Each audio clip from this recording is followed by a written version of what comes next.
ಮತ್ತು ಇಂಗ್ಲೆಂಡ್ ನಡುವಿನ ಟೆಸ್ಟ್ ಸರಣಿ ಸಮಬಲದೊಂದಿಗೆ ಮುಕ್ತಾಯಗೊಂಡಿದೆ. 5ನೇ ಪಂದ್ಯದ ಕೊನೆ ಕ್ಷಣದಲ್ಲಿನ ಟ್ವಿಸ್ಟ್ಗಳು ಕ್ರಿಕೆಟ್ ಪ್ರೇಮಿಗಳ ಹಾರ್ಟ್ ಬೀಟ್ ಹೆಚ್ಚಿಸಿತ್ತು.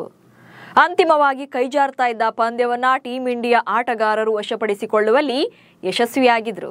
ಹೀಗಿದ್ರು ಒಂದಷ್ಟು ಜನ ಇಂಗ್ಲೆಂಡ್ ಕ್ಯಾಪ್ಟನ್ ಬೆನ್ ಸ್ಟೋಕ್ಸ್ ಇದ್ದಿದ್ರೆ ಭಾರತ ಗೆಲ್ತಾನೆ ಇರಲಿಲ್ಲ ಅಂತ ತಗಾದೆ ತೆಗೆದಿದ್ದಾರೆ.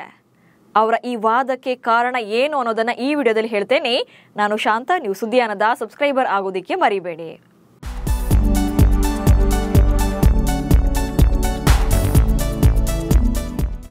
ಆಂಡರ್ಸನ್ ತೆಂಡೂಲ್ಕರ್ ಟ್ರೋಫಿ ಟೆಸ್ಟ್ ಸರಣಿ ಡ್ರಾನಲ್ಲಿ ಕೊನೆಗೊಂಡಿದೆ. ಭಾರತ 2 ಪಂದ್ಯಗಳನ್ನು ಗೆದ್ರೆ ಇಂಗ್ಲೆಂಡ್ ಕೂಡ 2 ಮ್ಯಾಚ್ಗಳನ್ನು ಗೆದ್ದಿತ್ತು. 1 ಪಂದ್ಯ ಡ್ರಾ ಆಗಿದ್ರಿಂದ ಸರಣಿ ಕೂಡ ಡ್ರಾನಲ್ಲೇ ಮುಗಿದಿದೆ. ಆದರೆ ಇಂಗ್ಲೆಂಡ್ ತಂಡ ಸೀರೀಸ್ ಗೆಲ್ಲುತ್ತೆ ಅಂತ ಕಾಯ್ತಾ ಇದ್ದವರು ಈಗ ಹೊಸ ವರಸೆಯನ್ನ ತೆಗೆದಿದ್ದಾರೆ. ಇಂಗ್ಲೆಂಡ್ ತಂಡದ ಮಾಜಿ ನಾಯಕ ಮೈಕಲ್ ವಾಗನ್ ಅವರಂತೂ ಇನ್ನೂ ಒಂದು ಹೆಜ್ಜೆ ಮುಂದಿಟ್ಟು ಸೋಲಿಗೆ ಕಾರಣ ಏನು ಅನ್ನೋದನ್ನ ಹೇಳಿದ್ದಾರೆ. ಫೈನಲ್ ಪಂದ್ಯದಲ್ಲಿ ಕ್ಯಾಪ್ಟನ್ ಬೆನ್ ಸ್ಟೋಕ್ಸ್ ಆಡದೆ ಇದ್ದದ್ದೇ ಪಂದ್ಯದ ಸೋಲಿಗೆ ಕಾರಣವಾಯಿತು ಎಂದಿದ್ದಾರೆ.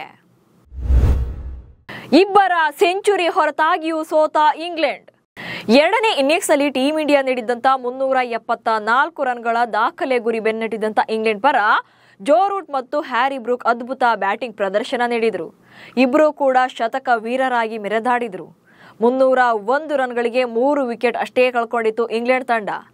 ಬಟ್ 367 ರನ್ಗಳನ್ನ ಕಲೆ ಹಾಕುವಷ್ಟರಲ್ಲಿ ಆಲ್ಔಟ್ ಆಗಿ ಪಂದ್ಯವನ್ನ ಸೋಲ್ತು. ಅದರಲ್ಲೂ 5ನೇ ದಿನದಾಟದ ವೇಳೆಗೆ ಇಂಗ್ಲೆಂಡ್ ತಂಡಕ್ಕೆ ಗೆಲ್ಲೋಕೆ ಬೇಕಿದ್ದು ಕೇವಲ 35 ರನ್ಗಳು ಮಾತ್ರ. ಇನ್ನೂ 4 ವಿಕೆಟ್ಗಳು ಅವರ ಜೊತೆಯಲ್ಲಿತ್ತು.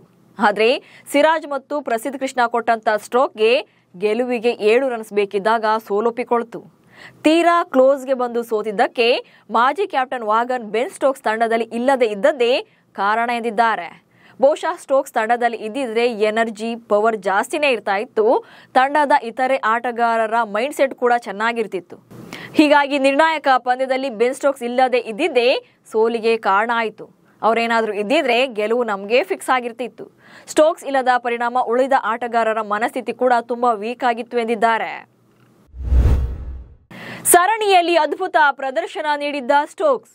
ಇಂಗ್ಲೆಂಡ್ ಕಂಡಂತ ಶ್ರೇಷ್ಠ ಆಲ್ರೌಂಡರ್ ಅಂತಾನೆ ಕರೆಸಿಕೊಳ್ತಿರುವಂತ ಬೆನ್ ಸ್ಟೋಕ್ಸ್ ಕ್ಯಾಪ್ಟನ್ ಆಗಿ ಕೂಡ ಟೆಸ್ಟ್ ಕ್ರಿಕೆಟ್ನ ಲೆಗಸಿಯನ್ನ ಕಂಟಿನ್ಯೂ ಮಾಡ್ತಿದ್ದಾರೆ. ಕಂಟಿನ್ಯೂ ಅನ್ನೋದಕ್ಕಿಂತ ಉತ್ತುಂಗಕ್ಕೇರಿಸ್ತಿದ್ದಾರೆ ಅಂದ್ರೇನೆ ಸರಿ ಹೋಗುತ್ತೆ. ಟೆಸ್ಟ್ ತಂಡದ ಮುಖ್ಯ ತರಬೇತುದಾರ ಬ್ರೆಂಡನ್ ಮೆಕ್ಲಮ್ ಜೊತೆಗೂಡಿ ಬಾಲ್ ಸ್ಟೈಲ್ ಅಲ್ಲಿ ಹೊಸ ಭಾಷ್ಯ ಬರೆದಿದ್ದಾರೆ. ಭಾರತ ವಿರುದ್ಧದ ಸರಣಿಯಲ್ಲೂ ಕೂಡ ಅದ್ಭುತ ಪ್ರದರ್ಶನ ನೀಡಿದ್ರು. 4 ಟೆಸ್ಟ್ ಪಂದ್ಯಗಳಲ್ಲಿ ಕಣಕ್ಕಿಳಿದಂತ ಬೆನ್ ಸ್ಟೋಕ್ಸ್ 25ರ ಬೌಲಿಂಗ್ ಸರಾಸರಿಯಲ್ಲಿ 17 ವಿಕೆಟ್ಗಳನ್ನ ಬೇಟೆಯಾಡಿದ್ರು. ಇದರಲ್ಲಿ 5 ವಿಕೆಟ್ಗಳ ಗೊಂಚಲು ಕೂಡ ಸೇರಿದೆ. ಹೈಯೆಸ್ಟ್ ವಿಕೆಟ್ ಟೇಕರ್ ಲಿಸ್ಟ್ ನಲ್ಲಿ 3ನೇ ಸ್ಥಾನದಲ್ಲಿದ್ದಾರೆ. ಇನ್ನು ಬ್ಯಾಟಿಂಗ್ ನಲ್ಲೂ ಕೂಡ 1 ಸೆಂಚುರಿ ಸೇರಿ 304 ರನ್ಗಳನ್ನ ಕಲೆ ಹಾಕಿದ್ರು. ಇದೇ ಕಾರಣಕ್ಕೋ ಏನೋ ಬಹುಶಃ ಸ್ಟೋಕ್ಸ್ ಇದ್ದಿದ್ರೆ ಪರಿಸ್ಥಿತಿ ಬೇರೆಯದ್ದೇ ಇರ್ತಿತ್ತು ಅಂತಿದ್ದಾರೆ. ಒಟ್ಟಲ್ಲಿ ಬೆನ್ ಸ್ಟೋಕ್ಸ್ ಒಬ್ಬ ಸ್ಟಾರ್ ಆಲ್ರೌಂಡರ್. ಇಂಗ್ಲೆಂಡ್ ತಂಡದ ಕ್ಯಾಪ್ಟನ್ ಆಗಿ ಸ್ಟೋಕ್ಸ್ ಅವರ ಮೊದಲ ಟೆಸ್ಟ್ ಪಂದ್ಯ ಜುಲೈ 2020ರಲ್ಲಿ ವೆಸ್ಟ್ ಇಂಡೀಸ್ ವಿರುದ್ಧ ಶುರುವಾಗಿತ್ತು.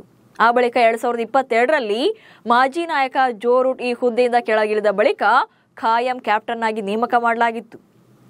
ಅಲ್ಲಿಂದ ಈಚೆಗೆ ಇಂಗ್ಲೆಂಡ್ ಪರ ಬೆಸ್ಟ್ ರಿಸಲ್ಟ್ ಬರ್ತಾ ಇದೆ.